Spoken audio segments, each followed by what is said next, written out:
from Bachelor of Communications from Visayas. Magandang araw, Businesses! This is Julissa Moto from Bachelor of Science in Mechanical Engineering.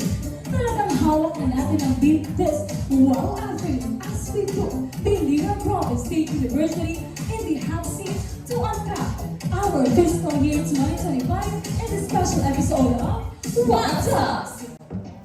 DIPSU cemented its position as a top-tier government institution by being recognized as one of only 14 agencies nationwide out of 308 to receive an outstanding rating for its 2024 performance. Alright, ladies and gentlemen, let's start with our Wow Talk.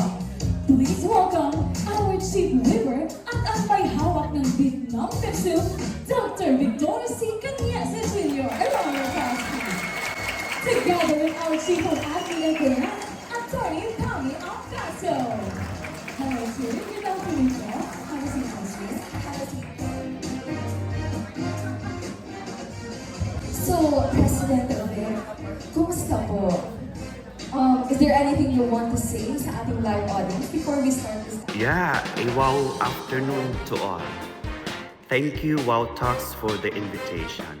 It's just a great honor and a privilege to be interviewed by you, no less than our students, who are at the heart of everything we do.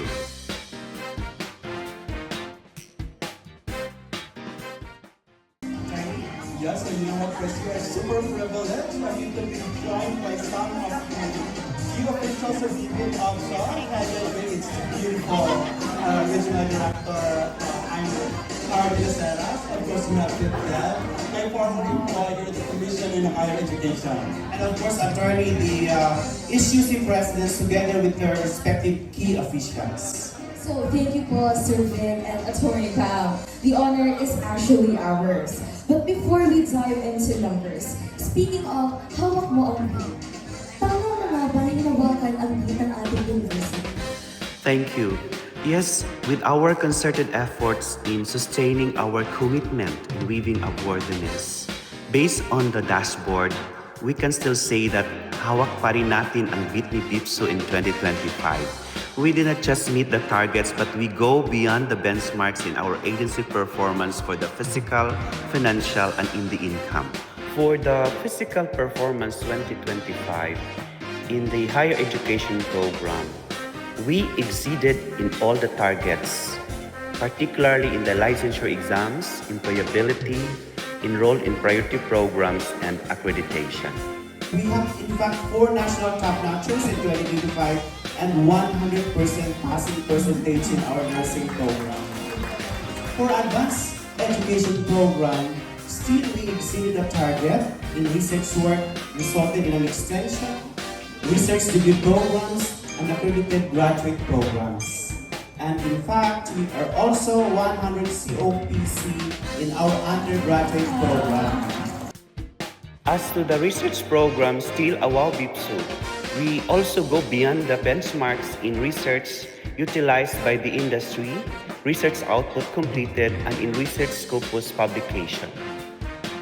In 2025, we are top 2 producer in scopus in Region 8 and top 15 in the entire Philippines, which has paved the way for 138 scopus as of 2025, and of course has paved the way for us to finally submit our application in QS Asia ranking, and we're waiting the result by November of 2026. For extension program, still a wow. We have exceeded the target in active partnerships, our number of trainees, extension programs organized, and the satisfaction rate of our beneficiaries. So, Pres, curious po kami about all these findings from DBM. Can you tell us more about it, particularly on the decreased number of programs, the decreased beneficiary reached, and the decrease in students in priority programs in 2024? Yeah, ito ang inaabangan ng DBM kung ano ang catch-up plan natin, ano ang actions to be done. For finding one, of course, we are into quality and relevance, so that we have to be practical, considering that these 2 programs have few enrollees only, and we still lack of qualified faculty, and we still have insufficient laboratory equipment and facilities.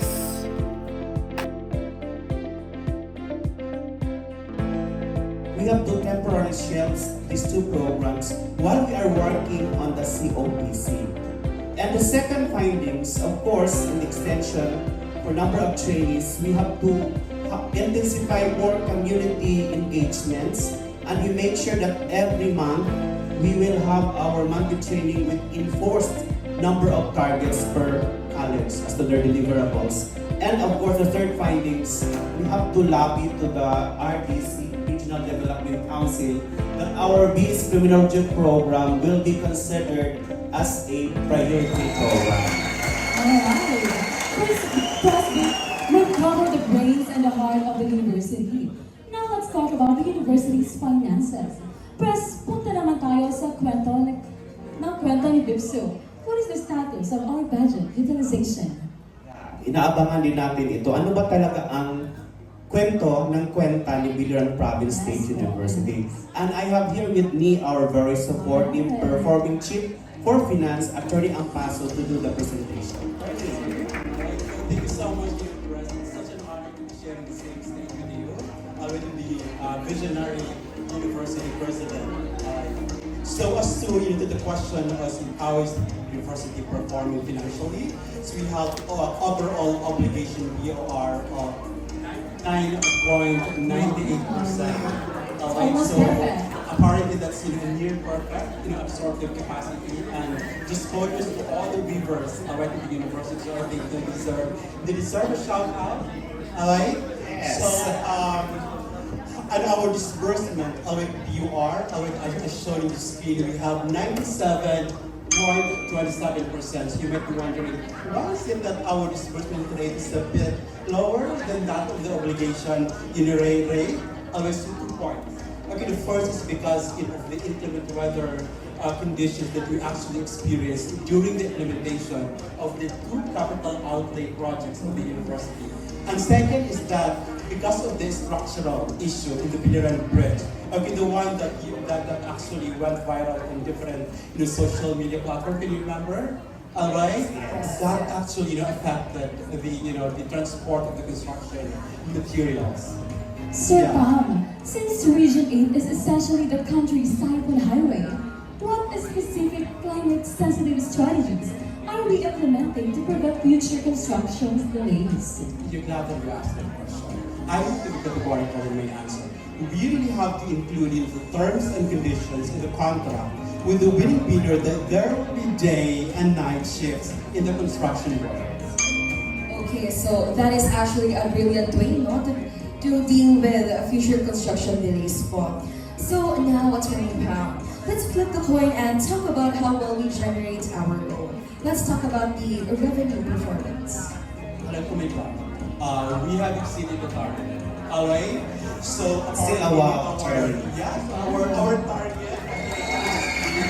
We have 187,633,000 pesos, and we have generated a total of 231,261,000 pesos. That's equivalent to around 124%. Yeah. Okay, so what are your catch-up plans about these po? Yeah, so if you notice, there is a bit shortfall in the income compared to that of the revenue that we incurred already in the 2024. Alright, this is because of the, we shut down, we closed down some of the HEP, projects of the university during the height of the pandemic. Always, in order to address, that predicament, we are actually geared towards, we are going to revive close down IGP of the university, and we are going to continue implementing the 2 shifts classes to accommodate more students. So that means that more students, or more revenue, more income. So how exciting naman po, di ba, Attorney Pam? The student body will have misses those campus services. Excited ka rin ba? I'm so excited, Pam. Wow! Wow, Ditsu po talaga. Thank you so much, President Vic and Attorney Pam, for the sikliglig and the information for our annual performance review. And now, President Vic, hawak mo rin po ba ang beat ng dance floor? Oh my God. Okay, let's stand everybody. Sayaw tayo ng hawak ko ang beat para ma-enjoy tayo this afternoon. Hindi tayo makatulog. Please stand everybody.